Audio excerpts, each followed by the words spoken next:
What is up, everyone? It is Diecastbuffet here again. Guys, I have a 2008 Dale Earnhardt Jr. National Guard COT in the studio. One of the most iconic paint schemes of the COT era.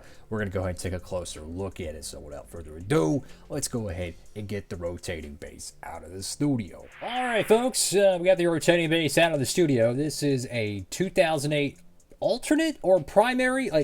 To me, his primary is always the amp car, but you could say the National Guard car is his primary too. I digress, but I've actually done a diecast review on this in late 2020. I believe. Now that was with the old studio, that was with the old camera and all that stuff. So I wanted to shoot it with a brand new, studio, the brand new camera and all that stuff.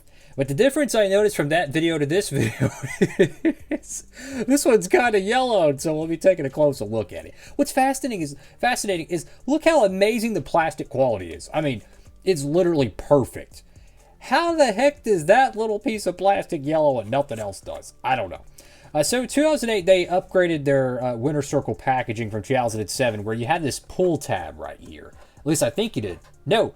Oh, no, this one doesn't have it. That's just the air tab, so it lets air circulate through it. There's no perforated line here, so you got to take the old trusty dandy scissors and open it up the old school way.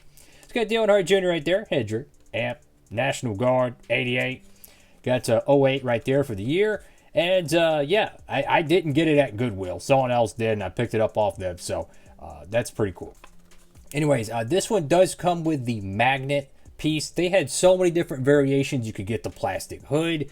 You could get like the pit board sign magnet. They probably had like one that had like a driver helmet magnet or something. Regardless, I'm going to go ahead and carefully open this thing up. I'll be right back. All right, fellas, brand new out of the packaging and one of the most iconic paint schemes of 2008. Certainly one of my favorite ones. I mean, there's just something about the 88 car. 2008, COT, first full-time season. Dale Jr. going to Hendrick Motorsports, NASCAR 09. Everything about it it's so freaking cool, man. And I kind of wish Hendrick would do a Darlington throwback to this. They did one kind of partially with, or I say partially, but they did one to his 2014 car, which is nothing like this one. But I would love to see maybe Kyle Larson, maybe Chase Elliott do a throwback to it. And to be honest with you, they could probably make it work with the next-gen car. You just move this stripe just a little bit forward, and you could move the number up, and you could probably make it work pretty well. You got National Guard right there on the hood. There's a little bit of some flaking or something that happened in the factory. You could see it right there. Maybe it's actually from the bubble. I don't know. If like the plastic bubbles were stuck to it for so long, the heat could actually warp it. I don't think that's the case though. National Guard right there, metallic blue paint job. It is amazing. The green they used on the Amp Energy car is fantastic. The blue they used on the National Guard car, just fantastic.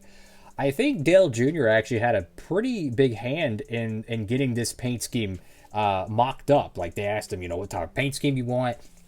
And it's a very retro, it's a very simple design, but it looks amazing. So if you're wondering, they made an absolute megalodon of this car, and it's arguably the most produced diecast in history. His 2008 164s. I mean, they probably made over 100,000 of them. I wouldn't be surprised. Maybe even more. I don't know. You can find them literally anywhere. Every single racetrack probably has a tent outside of it where they, on race weekend, they sell, like diecast and stuff. They probably got a Dale Jr. 2008 164 somewhere. Now, naturally, with it being the Winter Circle line, it's not the highest of highest production quality. And with this one, they probably were having to force them out pretty quickly.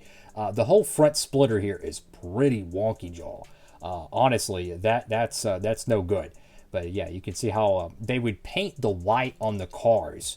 And you can see a little misting right there. That's because they have a little paint mask panel or something so they could spray it in the factory and naturally won't affect other portions of the car. But that one's screwed up pretty badly. And Pala SS got the bow tie right there. Goodyear Gatorback Moog Clavite comp. Whatever the decals are there. I can barely even see them on both sides. I mean, that is like the smallest contingencies I've ever seen on a COT. Because on the actual car, they had usually Wix air filters and then Sudoku on the just above the splitter, right? So this was probably one of the first COTs to actually be mocked up. Now, obviously, you can see the interior is yellowed on this, but it's actually a really good condition car. Why? Because it's only the interior cockpit area. You could spray paint that and fix that pretty quickly. From what I can tell, the plastic windows, which to me are the most important part, because usually on the loose cars, the used ones, they're scratched up. I don't know what it is, but the people that play with their COT diecast growing up put them through like blenders or something, because almost every single loose COT I've ever had has completely roached windows. I'm not even kidding you. I've had used diecasts from the 90s that weren't even that torn up. Something about the COT area, people just went crazy with it, man. I'm not kidding you. So the windows on it are probably the most important, or it's a valuable, if you will, part off of it if you ever wanted to use it as a donor. Go to the left side of the diecast, you have one of the most iconic numbers in motorsports, that red 88. Just, something about it, man. National Guard Amp Energy, Dale Earnhardt Jr. signature, that beautiful metallic blue paint job. It's pretty similar to the 2009 car. The main difference is the roof number on the 2009 is red, while in the 2008 variant, the one we have, is white roof numbers. Got your B-post decal there, Quaker State, got NASCAR race car, very blurry decal, unfortunately. You got Sprint Cup Series, Autometer, Stant, Dow Chemical, EA Sports, Mac Tools, Jegs, 3M, Rallies, Holly Mechanics for Goodyear. I don't know what it is about the contingencies on this one, but it's something, looks like they're either a little heat warped or they just had bad print quality on this one. Go to the back end of the diecast. One of the most signature things that Dale Jr. would do is, around his time when he went to Hendrick Motorsports, he would start doing the back panel of his cars to have a matte black finish. Now, I've heard two different theories for this, and shout out to the cat who commented this on, I think, the 2009 diecast review I did of this car. And he said Dale Jr. mentioned he did the back end of his cars matte black as a tribute to one of the Corvette drivers from the Rolex 24, I think, something like that.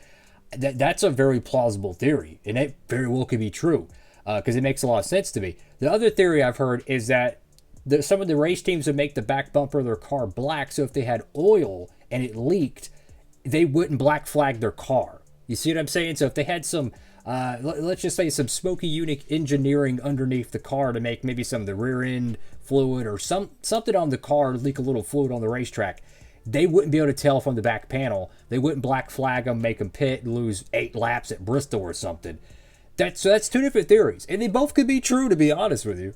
So number 88 right there. What is it? So Quaker State, bow tie the back end. Go to the right side of the diecast. Such an amazing car, man. I wish I could have went to one of the COT races. That would have been so freaking cool. The Goodyear logo on this wheel looks a little bit blurry.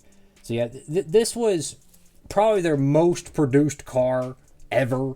I mean, for context, back in like 2002, they would make a Kevin Harvick, 164, 50,000 of them, right? In the Action Performance line, or it's like the plastic clamshell line, but it's made by Action. It's not a true RCC Elite. But they made like 50,000 of them, right?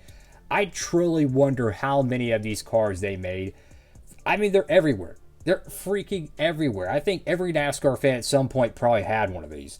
From what I could tell from this one, it looks like it might have had some heat issues, because you can see bubbling here and here, and then you can see some around here. And where these have, what they have in common is they're around the hood lines. So if there's any imperfections on when they wrap the car, that's where it would show up at, is where they have grooves in the actual die-cast casting.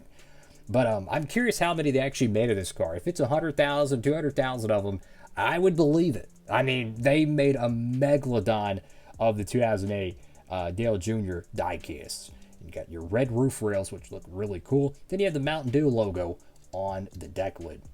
Now, one thing you can also notice is there's a little bit of a gradient fade right here on the back trunk, where it looks like, they put the car in a die-cast or a metal or wooden mold, and they would paint it, and they didn't get a great paint job up here, unfortunately. Because I think the whole back of the car is actually painted as well. So that's actually a very difficult build right there. 3 different paints they have to do. They probably painted it silver, then blue, and then they masked off the blue portion, painted it white, then masked off everything else, and then painted the black portion of the car on the back end. So fascinating looking car.